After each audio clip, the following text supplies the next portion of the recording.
Hello everybody.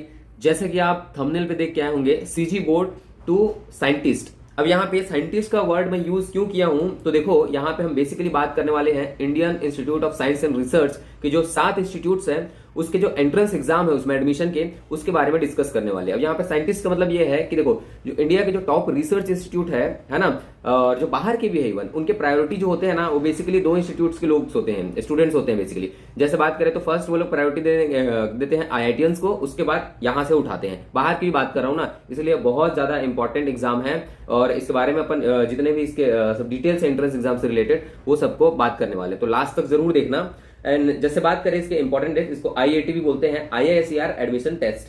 ठीक है, अब यहाँ पे रजिस्ट्रेशन इसका जो है वो 5 मार्च 2026 से स्टार्ट हो चुका है। लास्ट डेट रजिस्ट्रेशन का है 13 अप्रैल। ठीक है, वही अगर बात करें एडमिट कार्ड की तो 24 ऑफ मई को ये रिलीज हो जाएगा। उसके अलावा 7 जून जो है ना 2026 को इसका एग्जाम हो जाएगा 9 to 12 वाले शिफ्ट में। आगे बढ़ते हैं जी।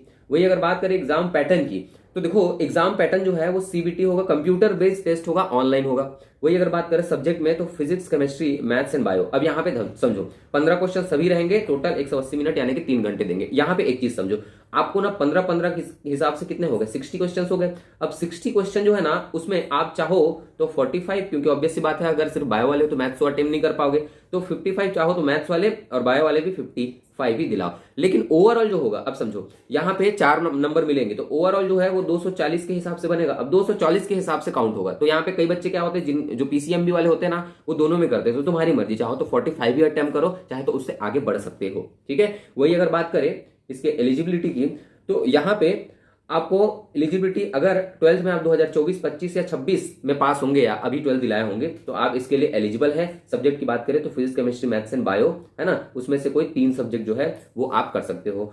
यहाँ पे इंपॉर्टेंट बात क्या होने वाली है कि अगर जनरल ओबीसी, ईडब्ल्यूएस वाले स्टूडेंट है तो आपको एटलीस्ट 12th में 60% एग्रीगेट मार्क्स लाना होगा। वही अगर एससी, एसटी और पर्सन विद डिसेबिलिटी वाले 55%। ठीक है, वही अगर आगे बढ़े अपन तो इसमें देखेंगे कि कोर्स ऑफर्ड, इसमें कौन से कोर्स होते हैं बेसिकली।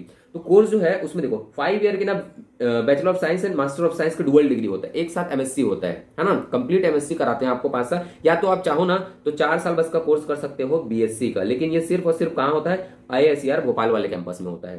ठीक है, यहाँ पे इंजीनियरिंग और इकोनॉमिक साइंस भी होता है 4 ईयर वाले में। ठीक है, वैसे कंप्लीट क्या है 5 ईयर वाले हैं। तो उसके बाद आगे बढ़ेंगे, जैसे छत्तीसगढ़ में हम देखते हैं तो इसके सेंटर्स कहाँ कहाँ होने वाले हैं, तो एक हमारी रायपुर राजधानी, उसके अलावा बिलासपुर नया राजधानी, उसके बाद दुर्ग भिलाई। ठीक है, तो ये तीनों जो है उसके सेंटर्स होने वाले हैं। वही अगर आगे बढ़े तो देखेंगे कि इनमें कौन से यूनिवर्सिटी जो है वो पार्टिसिपेट कर रहे हैं। तो जैसे बात देखें तो पुणे हो गया, कोलकाता हो गया, मोहाली, भोपाल, तिरुवनंतपुरम, तिरुपति और ये हो गया बहरमपुर। उसके अलावा बेंगलोर टॉप इंस्टीट्यूट्स में आता है इसमें। ठीक है, बेंगलोर की रैंकिंग जो होती है हमेशा 1-2 ऐसे होती है। ठीक है, तो ये सभी Indian institute of science and research जो है उसके कैंपस है। उसके अलावा बात करें मार्किंग स्कीम कैसी है, तो अब वैसे बात 60 क्वेश्चन है ना, तो 60 में अगर ओवरऑल मार्क अगर अपन देखें तो देखो सही हुआ तो 4, मतलब कितना हो जाएगा, ये 240 का टोटल ओवरऑल मार्किंग होने वाला है। वही इनकरेक्ट अगर हुआ तो 1 नंबर आपके काटे जाएंगे, अगर अटेम्प्ट नहीं करेंगे तो 0, और ये ओवरऑल कितना 240 हो गया। ठीक है जी, आगे बढ़ते हैं। अब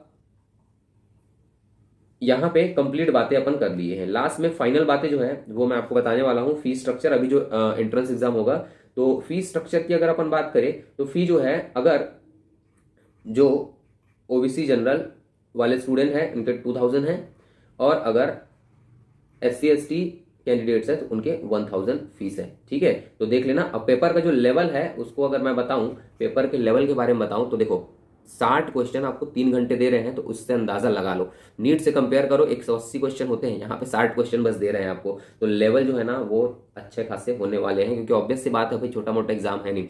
अच्छा, एक बात और, यहाँ पे आपको आईआईटी मद्रास जो है वहां भी एडमिशन मिल जाएगा, इस साल से लागू हो गया है। ठीक है, तो जो बच्चे जेईई भूल गए हैं और आईआईटी जाना चाह रहे हैं तो आईआईटी मद्रास जो है वो आपके लिए खड़ा है। ठीक है, तो ये हो गया। उसके अलावा अगर पर सेमेस्टर बात करें इसकी फीस वगैरह की, तो सेमेस्टर देखो अलग अलग ईयर में अलग अलग होता है, तो बेसिकली ये भी कैटेगरी वाइज होता है, जैसे 15 से 20 जो हो गया पर सेमेस्टर है ना, ये एससी एसटी हो गया, और इकोनॉमिकल वीक वाले सेक्शन में हो गया। वही जो है वो 40 to 45 जो है वो ओबीसी जनरल कैटेगरी में होने वाले हैं। ठीक है, तो ये ओवरऑल डिटेल है, इसको आप चाहो तो फॉर्म भर दो, तैयारी शुरू कर दो। ठीक है, और ठीक है। तो ओवरऑल ये डिटेल है IISER के, और आप अगर इंटरेस्टेड हो तो फॉर्म भर दो, और चैनल पे नए हो तो सब्सक्राइब कर देना, ऐसे वीडियोस मैं लाते रहता हूँ। अपने दोस्तों को भेज दो जो साइंटिस्ट बनना चाह रहे हैं। ठीक है, okay, bye bye, all the best.